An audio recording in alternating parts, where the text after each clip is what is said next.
নমস্কাৰ বন্ধু বান্ধৱীসকল, পুনৰ এটা নতুন ভিডিঅ'লৈ আপোনালোক সকলোকে স্বাগতম জনাইছোঁ। মই আজি আকৌ এটা আপোনালোকক ধুনীয়া নাইট ক্ৰীম মানে নাইট চেৰাম যিটো লগালে আপোনালোকৰ মুখখনত ডাৰ্ক স্পট নোহোৱাৰ লগতে বয়সৰ ৰেখা নোহোৱা হ'ব।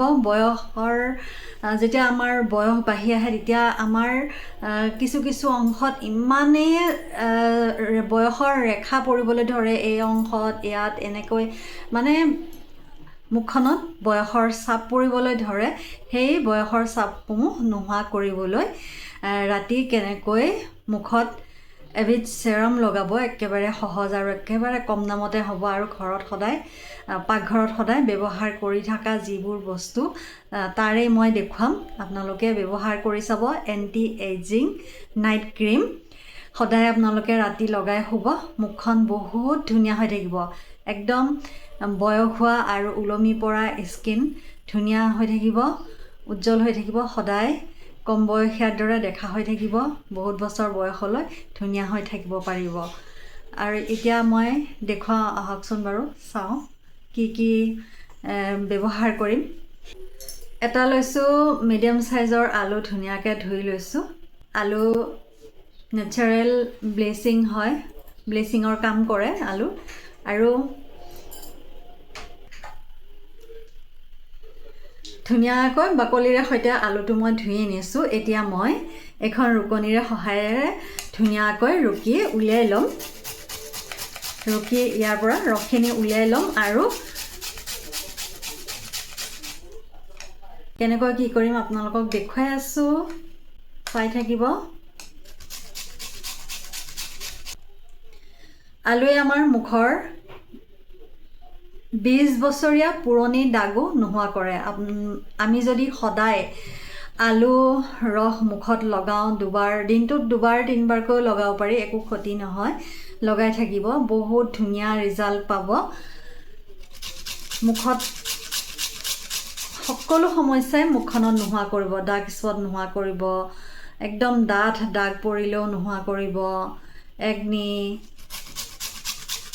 শালমন সকলো সমস্যাই নোহোৱা কৰি মুখখন ধুনীয়া উজ্জ্বল কৰি তুলিব। আৰু নতুন কইনাৰ যেনেকুৱা মুখখন একদম উজ্জ্বল হৈ থাকে তেনেকৈ উজ্জ্বলি উঠিব।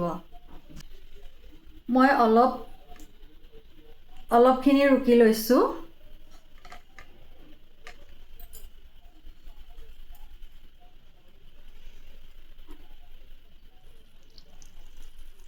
ৰসখিনি উলিয়াই ল'লোঁ আৰু এই বাতিটো এতিয়া মই 10 মিনিটৰ কাৰণে ৰাখি থৈ দিম। এটা বগা পাউডাৰৰ দৰে তলত পৰে, সেই পাউডাৰটো ওলাবলৈ মই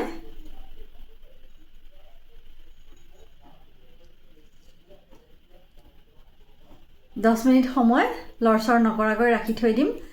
তলত যিখিনি বগা পৰিব সেই বগা অংশখিনি মই উলিয়াই ল'ম। এতিয়া মই ৰাখি থৈ দিওঁ। এনেকৈ মই লৰচৰ নকৰাকৈ 10 মিনিট সময় বাতিটো ৰাখি থৈ দিম। বাতিটো ৰাখি থৈ দিয়াৰ পিছত মই আপোনালোকক দেখুৱাই আছোঁ কি কৰিম। 10 মিনিট হৈ গ'ল, এতিয়া মই আপোনালোকক দেখুৱাই আছোঁ। এনেকৈ পানীখিনি ক'লা হৈ গ'ল আৰু এই ওপৰৰ পৰা পানীখিনি মই পেলাই দিলোঁ। আৰু তলত এনেকৈ, আচলতে মই বগা বাতি লোৱাৰ কাৰণে ধৰিব পৰা নাই, তলত একদম ডাঠ বগা এটা চামনি থাকে আলুৰ, এনেকৈ ৰসখিনি চেপি দিয়াৰ পাছত এনেকুৱা সেই চামনিটো ইয়াতে থাকি গ'ল বাতিটোত। এটা ৰঙিল বাতি ল'লে আপোনালোকক ভালদৰে দেখুৱাব পাৰিলোঁ হয়। মই বগা বাতি লোৱাৰ কাৰণে ডাঠ যিটো এটা বগা পাউডাৰ গেদৰ দৰে পৰে তলত, সেই সেইখিনি ল'লোঁ। ওপৰে মই এই ৰঙা পানীখিনি উলিয়াই ল'লোঁ। আৰু এইখিনিৰ লগত এইখিনি ষ্টাৰ্চ বুলি কয়, ষ্টাৰ্চখিনিৰ লগত মই অকণমান মিলামিতিয়া এল'ভেৰা জেল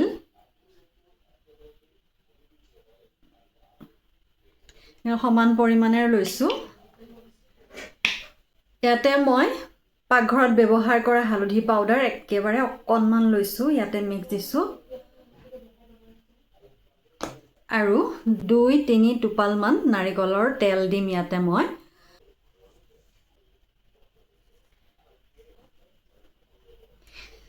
এই চাৰিবিধ বস্তু ভালদৰে মিক্স কৰিব ভালদৰে মিক্স কৰি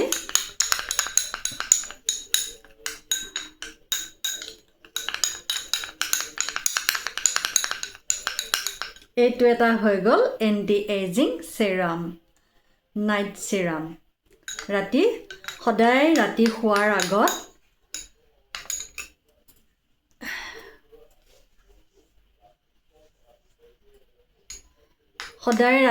আগত মুখখন ধুনীয়াকৈ চাফা কৰি ল'ব চাফা কৰি এইটো এনেকৈ লগাব আৰু অকণমান বেছিকৈ যদি বনাই 15 দিনৰ কাৰণে ব্যৱহাৰ কৰিব পাৰিব বেছিকৈ বনাই ফ্ৰিজত ৰাখি থৈ দিব পাৰিব খোৱাৰ আগত সদায় মুখখন 5 মিনিট সময় লগাই অকণমান মাছাজ কৰিব 5 মিনিট সময় মাছাজ কৰি শুই থাকিব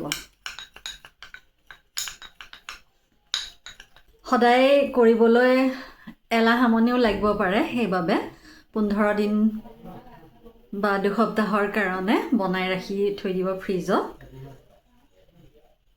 ধুনীয়াকৈ কণ্টেইনাৰ এটাত ভৰাই ৰাখি থৈ দিব খোৱাৰ আগত সদায় ব্যৱহাৰ কৰিব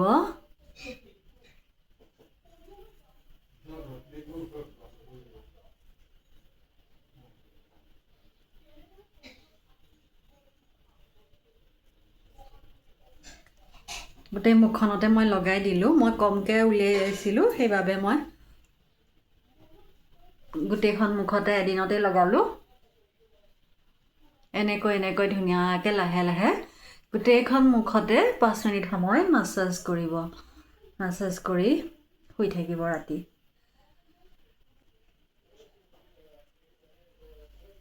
মই যেনেকৈ মাছাজ কৰিছোঁ তেনেকৈ কৰিব আপোনালোকে কপালৰ এই অংশত ৰেখা পৰে কুচকুচ পৰে বয়সৰ চাপ পৰে সোনকালে সেইবাবে এনেকৈ ওপৰৰ ফালে এনেকৈ টানি দিব টানি দি এনেকৈ ওপৰৰ ফালে মই যেনেকৈ দিছোঁ তেনেকৈ দিব আৰু চকুৰ এই অংশ দুইটাত পৰে কুচকুচ চকুৰ এই অংশ দুটা এনেকৈ দিব ওপৰলৈ এনেকৈ দুইফালে এনেকৈ দিব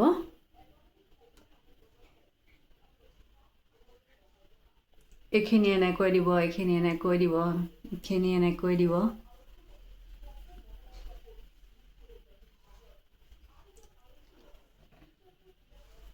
হৈ গ'ল দেখিলেনে বাৰু কিমান কম খৰচতে 10 টকাৰ খৰচ কৰিলে মুখখন বহুত ধুনীয়া হৈ থাকিব